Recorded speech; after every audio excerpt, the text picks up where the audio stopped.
Ni hao, zhao shang hao to all the Chinese delegates. First of all, I would like to thank NUAC and Biocontrol Asia for giving me this opportunity to speak on this crucial topic that is botanicals, role of botanicals in biocontrol. Today my topic of discussion is underexploited Indian herbs aid to fight against plant viral diseases.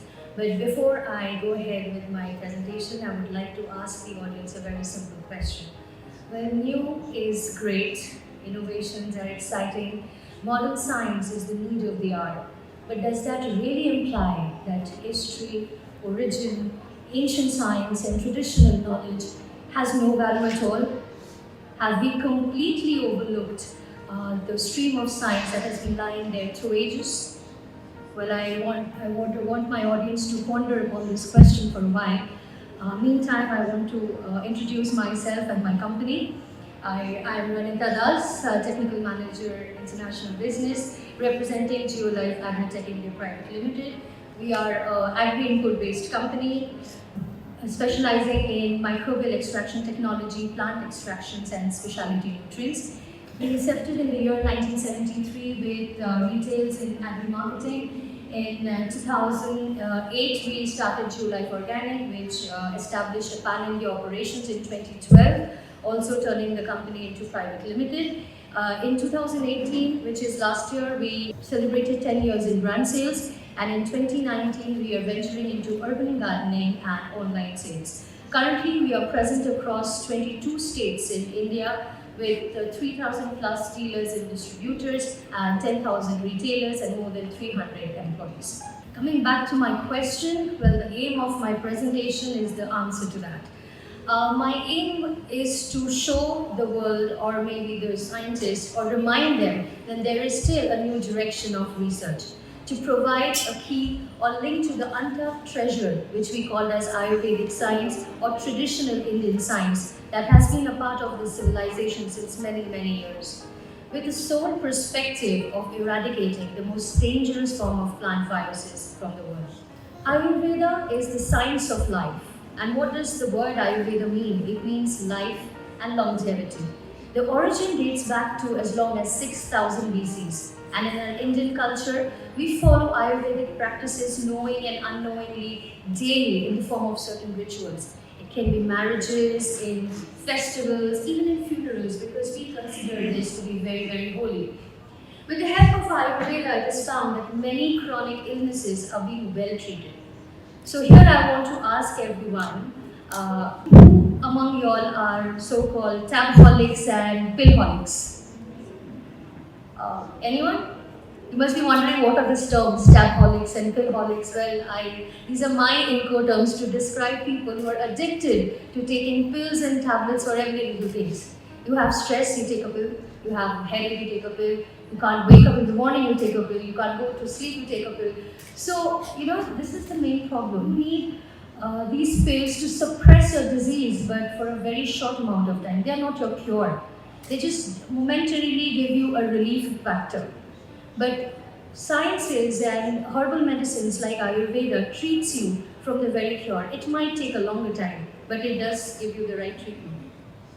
Similar things happen to plants. Because of excessive use of pesticides and artificial fertilizer, what has happened? The plants have become more susceptible to diseases. They've lost their natural immunity to recover. They have lost their life force. The soil has become degraded. So what do you think the peasants or the farmers used to do before all these were invented? Well, they had natural methods of treating them called the Ayurvedic farming, where they found natural solution through plant extracts. Interestingly, when I was researching on this topic, I found some very similarities between Ayurveda and traditional Chinese medicine. Well, both of them, they have their own history and literature. They date back almost for 2 millennia. And the most common factor among these two sciences is the common medicinal plant species that they have.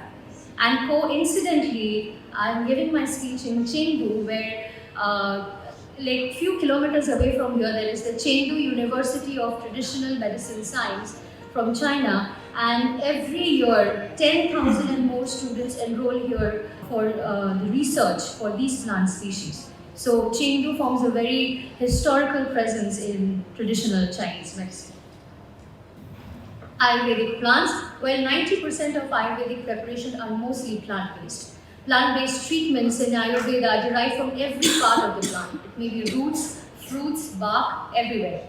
And the most important part is that most of these preparations are polyherbal.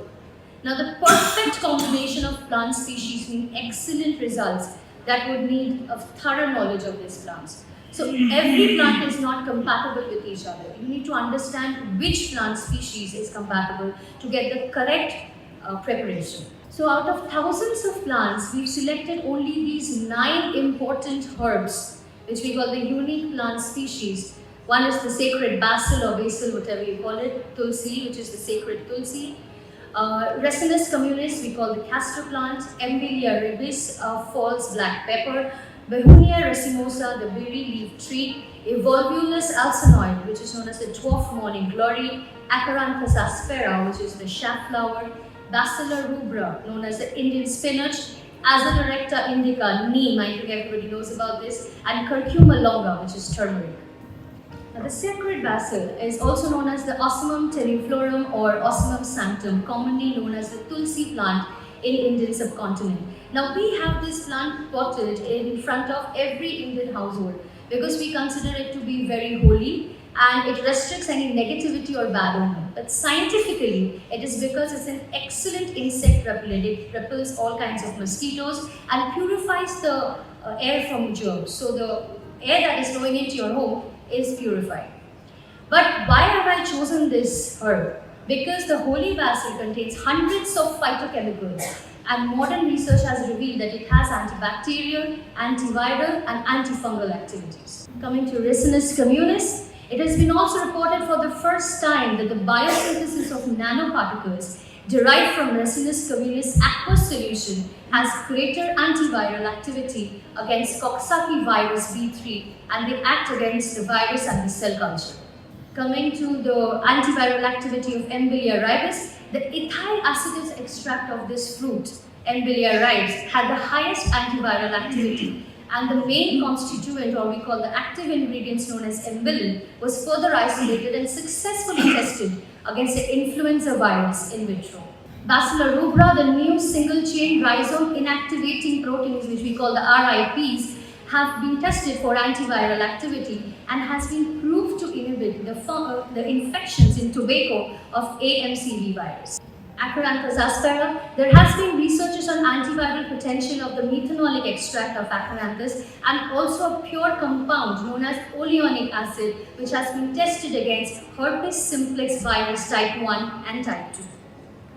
Azadirachta indica, I don't need to give much explanation. We had a great presentation yesterday regarding this product. Every part of this tree is useful.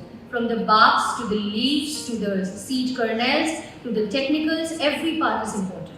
But why have we chosen this plant for the viral activity? Because the neem bark extract has been studied and they have found a possible mechanism of its in vitro action against HSV1 virus. Now this is a very, very important rhizomatous herb which we call Curcuma longa, also known as turmeric. We use this herb in everything in India, like in spices, for ointments, for cosmetics, for pharmaceuticals, and even for Ayurvedic preparations. There's an interesting story behind this Curcuma longa because the US and India have been fighting over its patent for a very long time. And after a very long legal battle, finally the Indians got the patent because they could show references, ancient references from ancient texts that date back to some 1000 BCs. But that's the first time that the USA lost a patent. The curcumin here to be mentioned is a phenolic compound that is also the active ingredient of turmeric, and it has been used extensively in Ayurvedic medicine and it's also shown anti-proliferative effect in multiple cancers. Why do I mention cancers? Because 40% of cancers are also from viruses. So if you see the hepatitis C and B virus is the cause of liver cancer. The HPV virus is the cause of cervical cancers. The HIV virus is the cause of lung, oral and thymus cancers. The HTLV1 virus is the cause of leukemia and lymphoma. And curcumin in a whole can restrict viruses of gastrointestinal cancers, brain tumors, breast cancer, melanoma, bone cancer, all the cancers mentioned here. Can it work on plants as well? So the references that I gave are mostly from from human viruses. So we, after understanding the potential and compatibility and the broad spectrum benefits of these plants, our researchers developed a product which could work against the virus as well. And as Dr. Mark said yesterday, that India is predominantly into botanicals, so how could we not find a solution for virus with plant extracts? So this is the formulation that I'm talking about. So it's a unique formulation made from the consortium of these 9 herbs known as Novirus. It is organically certified and it's broad spectrum because it is not catering to one virus but different kinds of viruses. And we also have the 6-pack GLP tox data here. This is how the formulation looks like. The mode of action is very interesting because we all know virus cannot be killed. So this consortium of these plants encapsulates the virion particles of the virus. And what is a virion particle? Well, it's an infective particle of a virus which contains the nuclear genome and which multiplies. So once this consortium encapsulates the virus cannot multiply, hence cannot spread. Since after 2 applications, the new emerging fruits, leaves and shoots infected viruses is devoid of any kind of viral infections, leading to greater yield. So we've done extensive trials in our own research farms in Kursungi, Pune, also across India and also globally. These are the diseases that this has been tested on. We've got good results in cucurbits, in zucchini, yellow mosaic virus in Latin America, for hot peppers, mosaic virus of hot peppers, and in grapes, Flavicin dory in Moldova and Georgia, in chili mosaic virus in Sri Lanka, for okra, papaya, cucumber in India. In tomato, we got good results in India, in Spain for the New Delhi virus. Tomato brown root rose virus is a big problem in Middle East and Africa, so we found a solution for that. And also in Tobago in Peru, Tobago mosaic virus, or we call it snuff mosaic virus. So this formulation is not restricted to only these kind of viruses. There are many countries with different climatic conditions and different viral infections. So you need to test it to understand, maybe you could find a miraculous solution to your viral problems. So I've just briefed 2 important trial reports. Here we have seen the untreated hot peppers and the treated hot peppers. This is the results within 15 days. You see more green leaves, more branches, more shoots, more leaves, more fruits. This is in hot peppers. Yeah, so it was harvested in 3 times in December 12, December 17 and January 3. And the results of the chart show that 1038.5 kg peppers were reaped in the treated plot, then 790.5 kg in untreated plot. So almost a 31% more peppers. So the conclusion of this is there is a profound impact on the growth and productivity of the virus crop. And yesterday Mr. Q also mentioned that chemicals are only not the solutions. They can only restrict vectors, which are the insects of the viruses, but there is no direct control for virus. So you need to add botanicals and microbials to get a proper solution in conjunction with the chemical insecticides. And also, you see, when you are using non-chemicals or organic products, you are building the immunity of the plants naturally, and which is giving you greater yield.